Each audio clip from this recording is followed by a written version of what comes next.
एक बार की बात है, एक राजा था।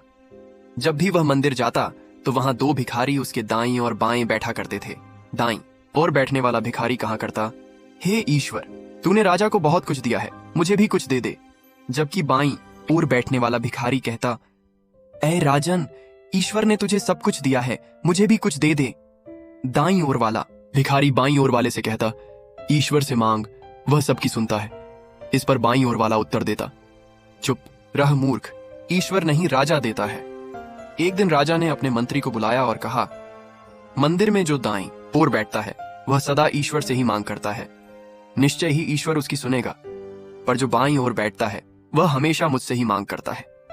ऐसा करो कि एक बड़े बर्तन में खीर भरवा कर उसमें कुछ स्वर्ण मुद्राएं डाल दो और उसे जाकर दे आओ। मंत्री ने वैसा ही किया। अब वह बाईं ओर वाला भिखारी स्वाद से खीर खाते खाते दूसरे भिखारी को चिढ़ाते हुए कहने लगा, खाते समय बड़ा ईश्वर याद आता है। देख, राजा से मांगा और मिल भी गया। जब उसका पेट भर गया तो उसने वह बची हुई खीर वाला बर्तन दाईं ओर वाले भिखारी को देते हुए कहा, ले पकड़, तू भी खा ले मूर्ख, हमेशा ईश्वर ईश्वर कहता रहता है। अगले दिन जब राजा मंदिर पहुंचा तो उसने देखा कि बाईं ओर वाला भिखारी तो अपनी जगह बैठा है, पर दाईं ओर वाला भिखारी नहीं दिखा। राजा ने चौंक कर पूछा, क्या तुम्हें खीर से भरा बर्तन नहीं मिला? भिखारी ने उत्तर दिया, जी हाँ, मिला था राजन, बहुत स्वादिष्ट खीर थी, मैंने पेट भरकर खाई। राजा ने पूछा, फिर क्या हुआ?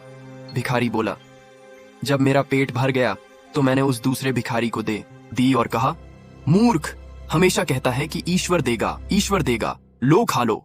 ये सुनकर राजा मुस्कुराकर बोला, निश्चय ही ईश्वर ने उसे दे ही दिया।